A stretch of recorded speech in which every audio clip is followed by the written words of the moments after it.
Welcome to Empowering Women, and today we are honored to have Anita Diamant with us. And you all probably know Anita from her best-selling book, The Red Tent. And let me tell you a little bit more about Anita because she is much more than that.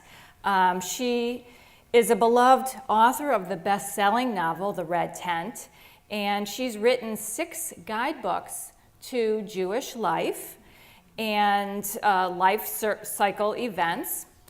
She's contributed to local magazines and newspapers, including the Boston Globe, the Boston Magazine, and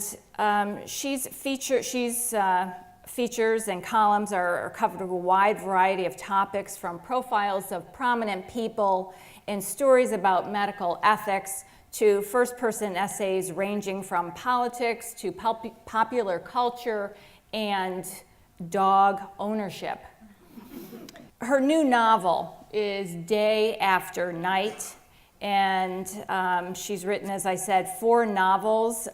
Day After Night is a story about women who have lived through the Holocaust and await the future in a British internment camp. It's a story of loss, hope, and courage set in the days before the founding of the State of Israel. Anita is also founding president of Mayim Hayim, Living Waters Community Mikvah in Newton, Massachusetts. So welcome, Anita, and I'd like to really begin with The Red Tent. Okay. And 1997, your first novel comes out, and it's The Red Tent. And tell us how that was received. Well, it was received with thunderous silence. It was not reviewed. It wasn't advertised. My beloved editor left the publishing company, so I was orphaned. This happens a lot to writers. And so it did okay in hardcover, but not very well, and it almost didn't make it into paperback. But I actually got creative. I asked the publishing company if they would take the hardbacks that they were going to pulp and destroy, because it's cheaper to destroy them than to warehouse them. And I said, can we send them out to some groups that I know? So a friend of mine who was the president of the Reform movement's women rabbis wrote a letter, and they sent it to all of them. Another friend of mine who was the president of the Reconstructionist rabbis sent it to all of them with a letter endorsing it. And then really the reason it's a bestseller is book groups, women's book groups, completely. It was a word of mouth phenomenon. That I think helped get the word out, sending them to my rabbinical friends. Right. But truly what made it a bestseller was women liking it, enjoying it in their book groups, and recommending it to other women's book groups. And that's why I'm sitting here. Okay. So yes. I owe it all to women and to women's book groups. Now, it's really a story about women's relationships, truly. Truly. And I know your latest novel, Day After Night, that's also for women. Mm-hmm. Well, I hope my books are for everyone. Yeah. But they all 4 of them really focus on women's friendships. Yeah. They're all very, very different, but they do have that theme running through them: the importance of women's friendships within families, and also sisters and sisterhood within a family, but very much friendships, the importance of women's friendships outside of the family, as well as the kind of glue that holds the world together. Women's friendships have kind of a bad reputation in popular culture anyway, that, mean girls and competition, but I know, and every woman I've ever met of every age nods their head when I say we couldn't get through life without our girlfriends. And so my books, I think, honor that truth. It's an old truth, and it's a continuing truth. Yeah, it's true. Being empowering women here, and I would like to just ask your opinion too. You've written so much about women's relationships. What encouragement would you give, say, the younger generation or younger women about empowerment in their life based on your experience and in the books that you've written? Oh, I hate giving advice. I don't like to give advice, but I do. What I found is that I get wonderful email from younger readers, including high school students and college students, and what they respond to especially in the Red Tent, but in the other books as well, is the notion that they are powerful and that women have been powerful throughout history, even in parts of history where women are sort of written out. The biblical narrative is a very masculine narrative, and women's stories aren't in there. So to recognize that there have been strong women throughout history and to identify with them is, so I hear it back from young women as well. So rather than give advice, I think that through my writing, especially through the art of fiction, that I express my faith in women's power and women's friendships, in women's strength and grace and everything else that we have at our disposal, and that people respond to that, and in responding, that's the way I encourage empowerment and women's health and well-being. Anita, what inspired you to tell the story of Dina in the Red Tent? Well, I had turned 40 and I wanted a new challenge in my life, so I thought I would try to write a novel. And I didn't have a story that I've always wanted to tell, so I actually thought I would write a book about Rachel and Leah, the sisters, and their relationship with each other and competition. But I kept reading it and thinking, now what? And so I kept reading in Genesis, and I came to the story of Dina, and what happens to her is a bit of a mystery because she never says anything. So whatever happened to her with the prince in the town of Shechem is, we don't know. It's her brothers who characterize it as a rape. And I'm not the first person to say this, that he's not acting the way a rape. He wants to marry her, he's willing to do almost anything to appease her family. And so I thought, what really happened there? And then the idea of telling the story from her perspective, the perspective of a character who's totally voiceless in the text, and give her perspective, her point of view, its full due, which meant exploring the world of women, and in great detail, in novelistic detail, in a way that doesn't exist in scripture. So that's where it came from. It wasn't like I woke up one morning and thought, oh, I have to write a story about Dina. I was looking for a good story to tell, and I kind of found it right there in front of me. So that's where I started. You have a very strong faith, and it comes out. I mean, you are as I said, you're the founding president of Mayim Hayim, and has that always been there? I know you've shared with us that your parents are both Holocaust survivors. Has that deep faith always been there? Faith is a funny word for Jews. Well, so is spirituality. Yes, you mentioned that. Spirituality and faith are really not Jewish words. Yeah. But doing good in the world and responding to where people are in need is very much a part of that. So Mayim Hayim, which is the mikveh in Newton, transformed an institution that in many ways was perceived, and in many ways, in fact, was misogynistic, because the most common use for a mikveh is for women to go after a menstrual cycle before they reconnect sexually with their husbands. And for a very long time, that felt like, and especially in the United States, felt like a punishment.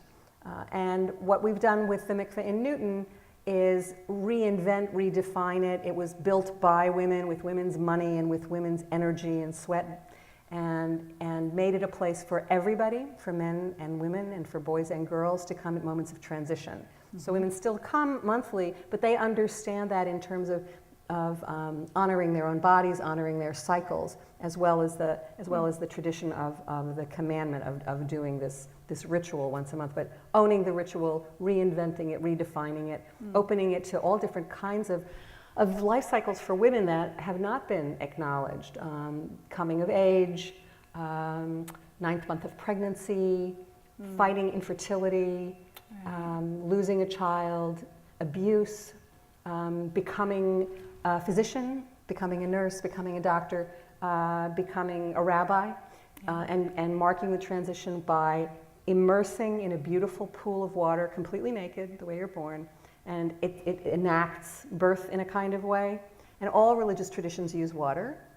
This is the Jewish use of water for transition. So I'm very proud of the community of women in the greater Boston area who came together to make something that had never been seen on the planet before.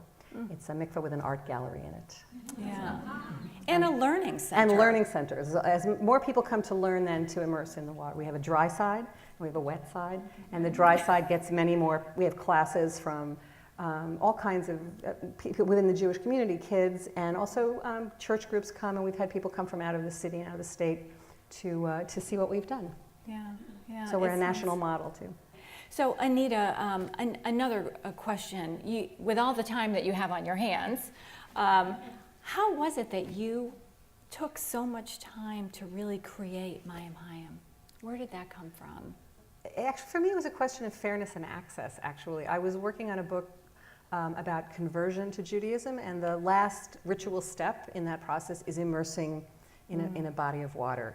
Again, enacting a big transition from being not Jewish to being Jewish afterwards, which doesn't, it's like not ta-da, but there's a lot of work that goes into it beforehand. But it is a profound moment of transition. So the only mikveh that was available for the liberal Jewish community was only open 2 hours a week. And I went many times because I was working on this book and I wanted to see how clergy used it and what songs they sang, what prayers they used, whatever. Right. And it really bothered me that the access was so limited, and that if we took ourselves seriously as a liberal Jewish community, we should have an institution and a facility that was really open to everybody and open more than 2 hours a week. So I started asking somebody, I asked everybody I met, wouldn't you like this? Wouldn't this be a good idea? And they all said yes, and I tried to find somebody to do it. Yeah. And somebody finally said to me, if you want it to happen, you're going to have to do it. And it's a good thing I didn't know what I was getting myself into, because it was a lot of work and it was a lot of time, and I'm very grateful for all of it. I learned an enormous amount. I met an incredible number of wonderful women who I would have never met otherwise. I learned patience that I've never had before. I was not a meeting person. I've never been on a board before, and this is it. But I really enjoyed it and cherished it. I'm still very connected, but in a different capacity. So that's why. Yeah, I mean, I've got to tell you, I didn't know what a mikveh was. Sure. When were you first exposed to a mikveh? I mean, it's an old Jewish tradition. Well, my first book ever was The New Jewish Wedding, because when I was getting married, the books were really bad. And for me, anyway, they didn't answer my questions. As a feminist, as a young woman in America, marrying somebody who had just converted to Judaism. So they were all written by Orthodox rabbis, or they were written by etiquette ladies. So it was about matching the matchbooks and the flowers and things like that. And that wasn't answering my questions about meaningful rituals. So I wrote this book, and one of the rituals involved in getting married traditionally is for the bride to go to a mikveh before the wedding. So I went to that mikveh that was only open 2 hours a week. And I did it. I immersed, but I felt like an anthropologist. It didn't belong to me, and it didn't do anything for me. And I had been there also with my groom before he got married for his conversion. And we went with 3 rabbis and friends, and it was a communal, joyful experience. We went out for a meal afterwards. It was part of life. So I knew what it could be, and I knew what I didn't want it to be. So with that, and with the vision of a lot of other people, I mean, what exists there is the result of a lot of collaboration and a lot of volunteer hours and a lot of wonderful, strong, smart women and wonderful, strong, smart men. So, Anita, I know you brought a couple clips from Mayim Hayim with you, and we'd like to take a look at those. Okay. So let's play them.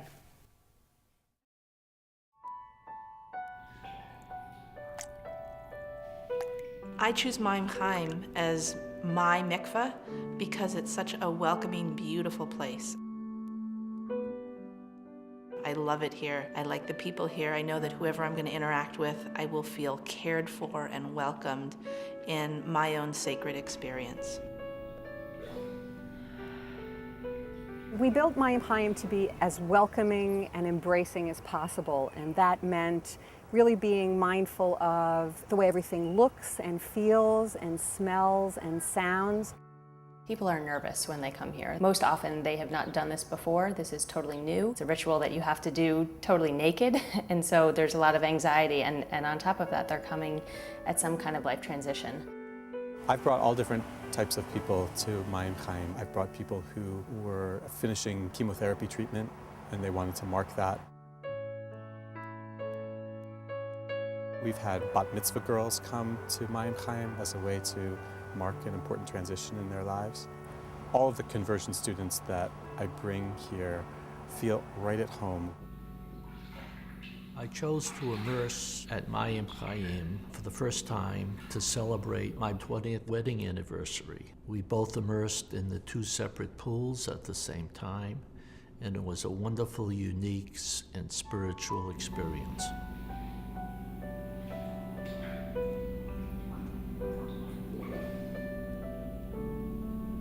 When you walk into the mikveh and you feel the softness of the warm water, and then you open the tap and the living water just kisses the other water, it is just so warm and comforting.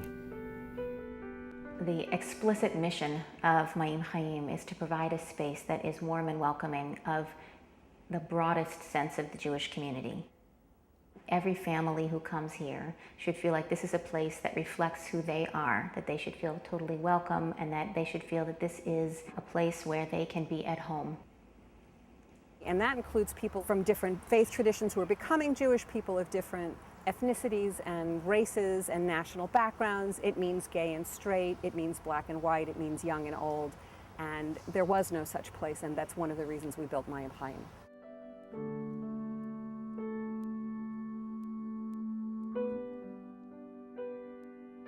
We have a room set up specifically for families. It has a changing table and a baby bath and baby shampoos and special instructions for a parent to read to a child who doesn't yet read, and even instructions for the parent so that this moment can be filled with as much intention as possible. Something about when you build it that way, it will be pure. The mission of Mayim Chaim is both immersion and education. We wanted it to be actually more than a mikveh because we realized that it was essential for people to learn about mikveh. Your definition of a mikveh is that it's a ritual bath-like pool that cleans your soul using water, and it does it for men, women, Jews, and people becoming Jewish. That's exactly right. You guys have done a fabulous job already. We've had many, many more people who have learned about mikveh here at Mayim Chaim than even the thousands that have immersed here. Oh wow, this is really nice.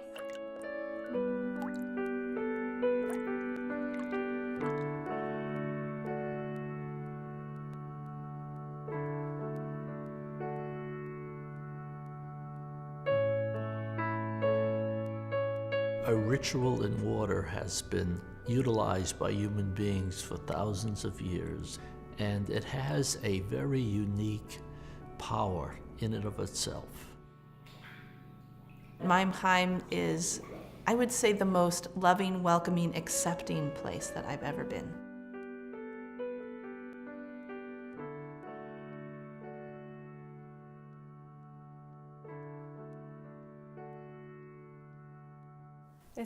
It sounds beautiful. It sounds so healing and comforting to people. And it's important that it be beautiful too. And I think women's appreciation of our surroundings and appreciation and honoring beauty in the world is expressed there. And I don't think it's trivial, actually. No, not at all. I want to kind of speed back to your writing. Tell me, who are your mentors when it comes to writing?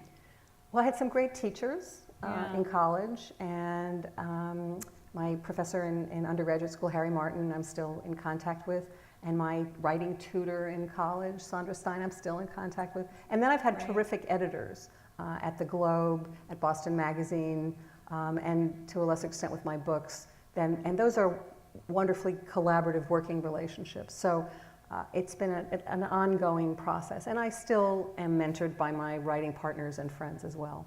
Okay, all right. And as far as like your writing process, where does that start? I mean, it's got to come. Yeah, but people tend to romanticize writing a little bit. I was a journalist for many, many years, so I've got hardwired deadlines built into me. So I have a deadline when I write any book, and so I'm working towards that deadline. So, and that means sitting down and working on days when you don't feel inspired. Inspiration is not such a big thing, you know. You just have to keep your butt in the chair. Yeah. And so every morning I try very hard to get my butt in the chair after walking the dog and drinking coffee and answering the email and, you know, washing the dishes and procrastinating, and then trying to settle down and focus and work as much as I can for as long as I can. And some days that might be 4 or 5 hours, and some days it's less than that. But even if I'm standing up and walking around and walking the dog, the wheels are still going. So writing at the keyboard is a part of it, but it's certainly not the only part of it. It's, you know, I think I'd be remiss if I didn't bring up what happened here in Boston in a couple weeks ago. And, you know, what you do in your work, either through Maim Chaim or in your writing, and really kind of talking about women, helping women, and in a healing process and supporting each other. How would you encourage people after, you know, the Boston Marathon? I mean, it was a devastating event, and I read on your blog actually that you said something about, you know, now Boston is on that list of you know, cities that have been, you know, had some terrorism, and how do you not end with hate?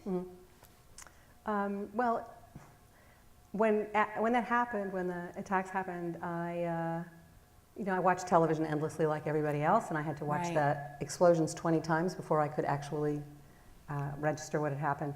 And I didn't intend to write about it, but I found that I had to, because that's the way I organize my thinking. That's how I know what I think. So I wrote this piece, and it ends with, I don't want Boston, that it can't end there. It can't be that we're on this list and we have to clench our fists and we have to hate, and that somehow we can't give in to this idea that this is inevitable, and to give in to despair. We cannot give in to that. And one way to not do that is to create art, is to talk about it, is to connect with other people. And I have to say, the Boston police chief, I heard him on the radio the other day, said, they asked him that question, how do we go on, how do we have a marathon next year? And he said, well, we'll have a big police presence again, but there'll be 1 million people on the course, and we'll have 2 million eyes watching out for each other. And I thought that was beautiful, and that's a statement of trust in one another and in our community. And I can't think of a more eloquent, from a career policeman, more eloquent and real and, you know, and concrete way of dealing with this, which is that we have to trust one another. We have to turn to one another instead of away from one another. Right. And that's what we saw so much of on Yeah, that day. absolutely. Yeah. And that's what gives us the courage and the faith to move on, to know that we can move on. Yeah. Well, and speaking of moving on, I mean, are you working on anything new, and what is inspiring you to continue writing and putting your butt in the chair? Well, a deadline. That it makes it in getting paid at the end of the deadline. It's a job, and I'm working on a novel that is. I'm not talking about it too much anymore. It's set in Boston. It starts in 1915, and it traces the development of a young woman, sort of a growing up novel of a young woman growing up at that time, a very interesting time in history for women, when women were starting to really work outside of the home in many different ways, where the typewriter had come into its own, and women were hired to type because they were cheaper, and telephone operators, because supposedly their fingers were faster. And department stores opened, and girls started going to work there. So the whole world of work was being redefined by American culture. So, and the notion of going to school, and what does that mean, college, what does that mean at that period? So, and it's also an immigrant story. So it's a very rich period of American history, and I'm writing a story about a young woman in particular, and also, surprise, surprise, her friends. Her friendships are important in this book as well. Yeah. So that's what I'm working on now. Your works sound like they require so much research into the past. Like, I mean, look at the red tent, going back to Genesis and that whole period of time. Tell me about what that's like, the research. Well, research on anything, you can get lost in it with research. I'm researching 1915 now, and I can just become I can read forever about that and never sit down and write. And with, when I was working on the red tent, also, I realized at some point, I don't need to know everything about Egypt to tell this story. I need to know some things about it to tell the story that I need to tell. So I did some research, and then I realized I had better stop doing that and start writing. And there's not a lot of information about women's daily lives, you know, in that period of time in the ancient Near East. What we have are monuments made out of stone, and we have. In women's lives, we didn't leave monuments made out of stone. We made monuments made out of bread and babies, and those, there's no big history of that. But there's some anthropology, and there's some other kinds of pieces of history that I dug around in libraries for the most part. And then I invented a great deal of what's in the red tent. So it was based on trying not to make mistakes. So there's no chickens in the red tent because they didn't eat chicken.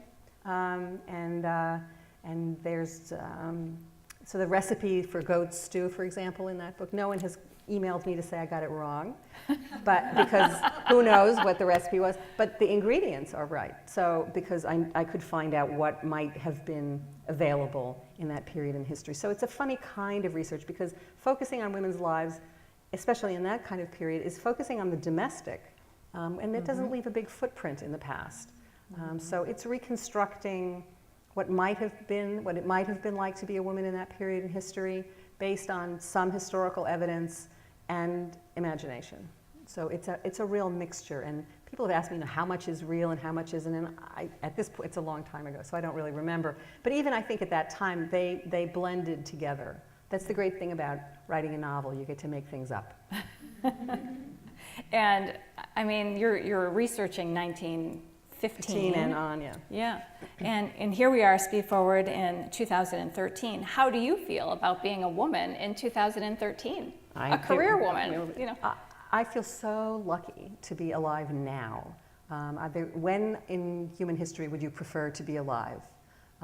I can't think of a time, you know, certainly don't want to live in the time of the red tent, prior to anesthesia and antibiotics and tampons, right? Caffeine literacy. I mean, all the things that make life worth living. And also freedom, the amount of choices that we have as women. There's never been a time in history, and I am not willing to give up any of my choices, as complicated as that makes life. I think we can navigate those choices. We're smart enough and we're strong enough to navigate all the choices that life hands to us. So, I challenge any woman to tell me when they'd rather be alive than right now, or in the last. Being part of this generation is terrific. And I have a 27-year-old daughter, and watching her extend her power and her energy and her faith in the world into the future makes me feel very hopeful about where we're going. As Joyce Kulhewik said, we're still fighting fights for equal pay and for access to health care, but we're continuing to fight, and we have new generations of women, young women and girls who will join us. Empowered women. Empowered women, empowered girls. Yeah, yeah. And so what's the next chapter for you? You've given us so much. You've offered so much, and you're such an inspiration. I don't know what the next chapter is, actually. I'm working on a book. I think I'll always be writing. I don't think I'll stop doing that. I just recently stepped down as the president of the board at Mayim Chaim after 11 years as the founding. We've been open for 8. We were founded 11 years ago, so that's a big change. Yeah. And I thought I'd have more time somehow, but it hasn't worked out that way. But you know, I am sort of looking for the next challenge, and when I finish this book. But it feels like there's a lot of opening. There's a lot of possibilities that might open before me, and I don't know what it is, which is a nice feeling, actually. None of my career was planned.